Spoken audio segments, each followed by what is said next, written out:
আমাদের জীবনটা ক্ষণস্থায়ী। এই ক্ষণস্থায়ী জীবনে আমরা কত আশা ভরসা করে জীবন কাটাই, আশা ভরসা করে আমরা পথ চলতে থাকি, কিন্তু কখন যে কার হায়াত কোথায় শেষ হয়ে যাবে কেউ বলতে পারে না। এই সুন্দর পৃথিবীর মায়া ত্যাগ করে আমাদের সবাইকে একদিন এই পৃথিবী ছেড়ে চলে যেতে হবে। কেউ আগে কেউ পরে, কিন্তু যাওয়াটা সত্য।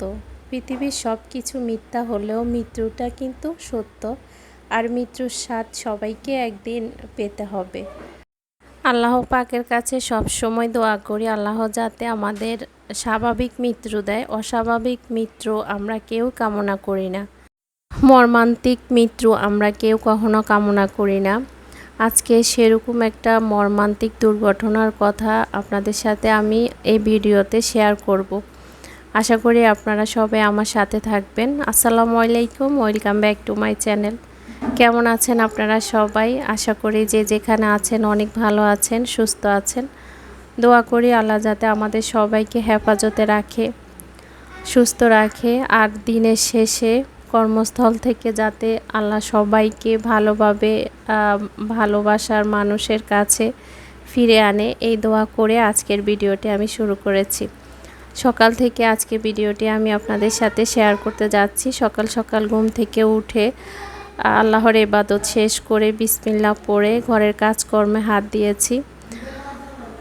ইদানিং আমার বাসায় একদমই গ্যাস থাকে না। আসলে এটা যে কত কষ্টের, এটা আসলে বলার বাহিরে। আমি কখনো ইউজড ছিলাম না গ্যাস নিয়ে, কখনো ঢাকা আসার পর থেকে আমি কষ্ট করিনি। আজকে 4 দিন যাবৎ এত সমস্যায় ভুগতেছি। আমি মনে করেছি হয়তো বা গ্যাসের কোনো প্রবলেম, কিন্তু আসলে তা না। এই লাইনটার মধ্যে গ্যাস থাকে না। আমি এই কথা শুনে তো আমার মাথায় আকাশ ভেঙে পড়েছে। কিভাবে কি করব, কিভাবে কাজ করব। আর এমন অবস্থা একদমই থাকে না। সকালে যায়, রাতের 11টা 12টা এরকম অবস্থাতে আসে। আর যদিও সন্ধ্যার দিকে একটুখানি আসে, একদমই অল্প। এটা দিয়ে আসলে কোনো কাজকর্ম করাটাই কঠিন।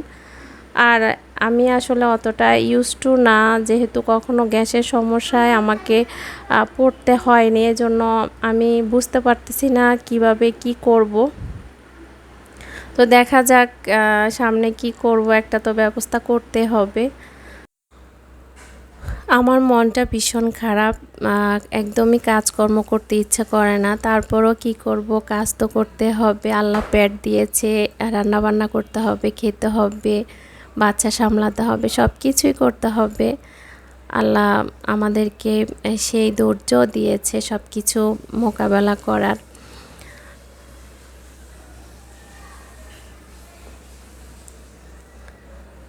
সকালে তাড়াতাড়ি ঘুম থেকে উঠে আমি গতকাল রাতেই প্লেট বাটি যা ছিল সব কিছু ধুয়ে একটা স্ট্যান্ডারে রেখে দিয়েছি, সেগুলো পানি ঝরার জন্য। এখন জায়গায় জায়গায় সব কিছু রেখে দিচ্ছি। এখন বাজে সকাল 6:30 কি বা 7টা বাজে। তো আমি নাস্তাটা রেডি করে নিব, কারণ গ্যাস থাকে না, এর মধ্যে আবার গ্যাসটা চলে যাবে। তো তাড়াতাড়ি নামাজটা শেষ করে চলে এসেছি রান্নাঘরে। আজকে পরোটা বানাবো, তার জন্য পরোটার খামির রেডি করে নিব। আর আজকে মুরগি ভুনা করব। সকালের নাস্তা এগুলোই থাকবে।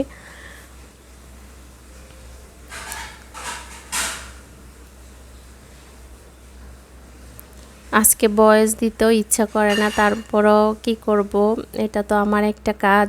আর সেই কাজটা তো আমাকে রেগুলার মেনটেন করতে হয়, না হলে চ্যানেলের অনেক বেশি ক্ষতি হয়ে যায়।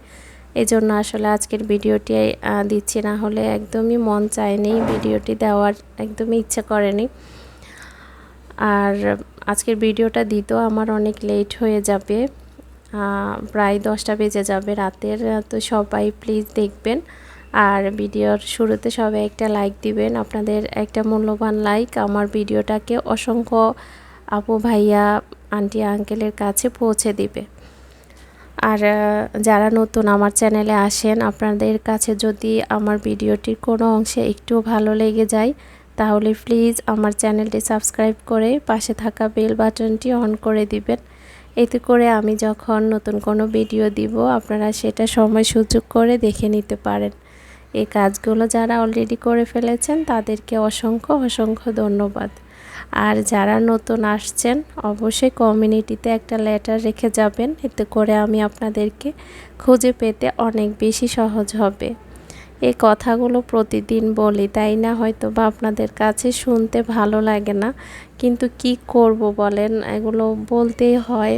এত বলার পরেও একটা লাইক পাই না, এটাই আসলে বড় কষ্টের ব্যাপার। তো আমি পরোটার খামিটা রেডি করে এখন একটু রেস্টে রেখে দিব। রেস্টে তেমন রাখার কোনো সুযোগ নেই, কারণ গ্যাস থাকবে না, তাড়াতাড়ি করে আমার কাজ শেষ করে নিতে হবে। তো আমি এখন মুরগিটা ভুনা করব, তার জন্য পেঁয়াজটা আমি কেটে নিচ্ছি।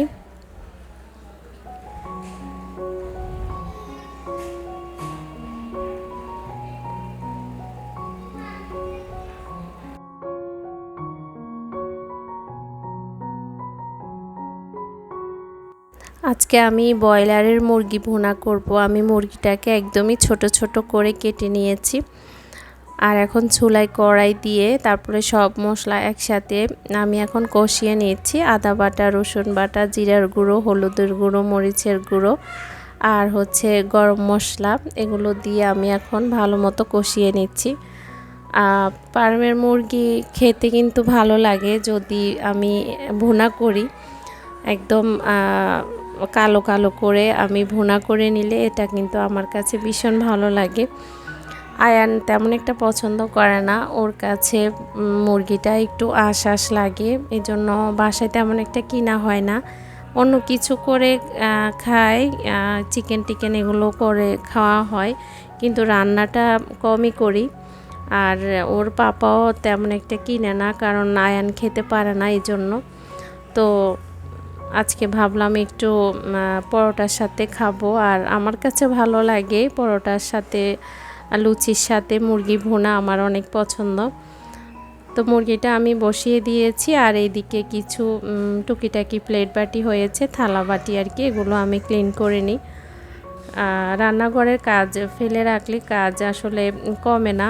রান্না বসিয়ে দিয়ে অন্যদিকে কিচেনের যে কাজগুলো থাকে সিঙ্কের মধ্যে বা মশলার ডিব্বা টাব্বা, এগুলো সব কিছু ক্লিন করে সাথে সাথে করে ফেললে আসলে ভালো হয়।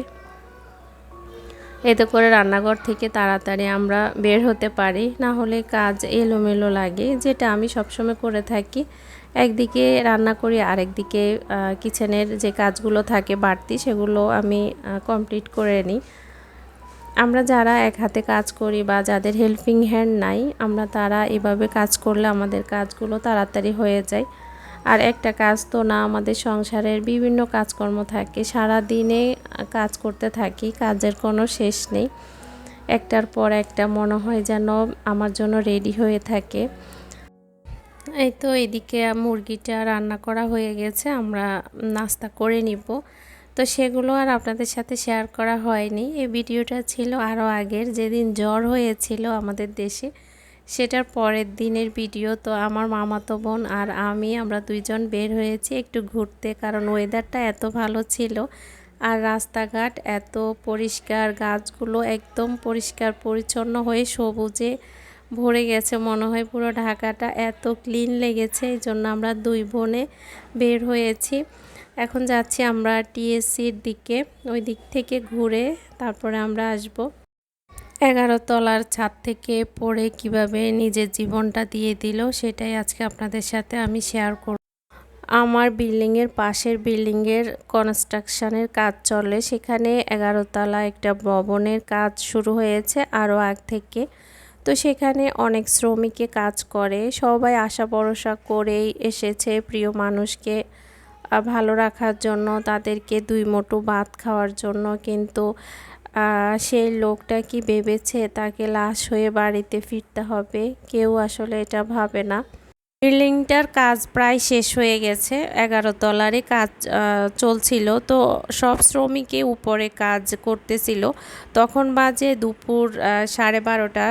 তো সেখানে উনি যে লোকটা মারা গিয়েছে উনি মূলত ইটের গাঁথনি দিচ্ছিল 11 তলার যে ওয়ালের কাজ চলছিল। তো উনি একদম সাইড থেকে আর কি গাঁথনি দেওয়া আর কাজ করতেছিল। ওখানে কিভাবে জানি উনি এই 11 তলার ছাদ থেকে পড়ে সাথে সাথে মৃত্যুবরণ করেছে। জায়গায় উনি মারা গিয়েছে, ওনাকে হসপিটালে নেওয়ারও প্রয়োজন হয়নি। তারপরও এখানকার লোকজন তাড়াতাড়ি করে ওনাকে হসপিটালে নিয়ে গিয়েছে, কিন্তু ডাক্তার ওনাকে মৃত ঘোষণা করেছে।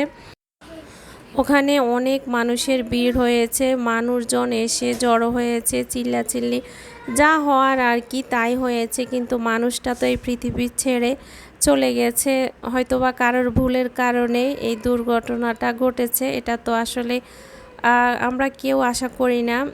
এত বড় বড় বিল্ডিংয়ের কাজ চলছে ঢাকা শহরে বা দেশের বিভিন্ন জায়গায়, কিন্তু কতটুকু সতর্কতা বজায় রেখে কাজগুলো চলে এগুলো আসলে দেখার মতো কেউ নেই। কত আশা ভরসা করে এই লোকটা ঢাকা শহরে এসেছে প্রিয় মানুষের মুখে হাসি ফোটানোর জন্য, আর সেই লোকটা লাশ হয়ে বাড়ি ফিরবে এটা তার ফ্যামিলি কি কখনো মানতে পারে?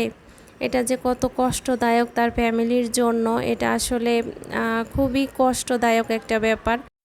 হয়তোবা লোকটার ফ্যামিলির মধ্যে কিছু টাকা পয়সা দিয়ে দিবে, এটাই তো আমাদের দেশে হয়ে থাকে। কিন্তু যার চলে গেছে প্রিয় মানুষটা, যে হারিয়ে ফেলেছে তার স্বামীকে, যে হারিয়ে ফেলেছে তার সন্তানকে, যে বাচ্চা তার হারিয়ে ফেলেছে তার বাবাকে, যে সন্তান তার বাবাকে আর কখনো বাবা বলে ডাকতে পারবে না, এটা কেউ কখনো দিতে পারে না। তবে আমাদের দেশে এই দুর্ঘটনাগুলো অহরহ ঘটতেছে। রাস্তাঘাটে চলাফেরা করতে অনেক ভয় লাগে, অনেক বিল্ডিংয়ের কাজকর্ম চলে, কিন্তু এই বিল্ডিংগুলো যে তৈরি করে সেখানে কতটুকু প্রোটেকশন দিয়ে এই বিল্ডিংয়ের কাজগুলো করে এটা আসলে দেখা উচিত। ঘটনাটা তো ঘটেছে দুপুর 12টা 12:30টার দিকে। তারপরে অনেকক্ষণ আমাদের বাসার এখানে লোকটাকে রেখে দিয়েছিল। পরে বিকাল 4টার দিকে লোকটাকে তার নিজ বাড়িতে নিয়ে গেছে। তো এই আর কি অবস্থা। আমরা সবাই আসলে চলার পথে একটু সতর্কতাভাবে চলবো, যে যেখানে যাই একটু সাবধানে চলাফেরা করব। আজকে এই পর্যন্তই। আসসালামু আলাইকুম।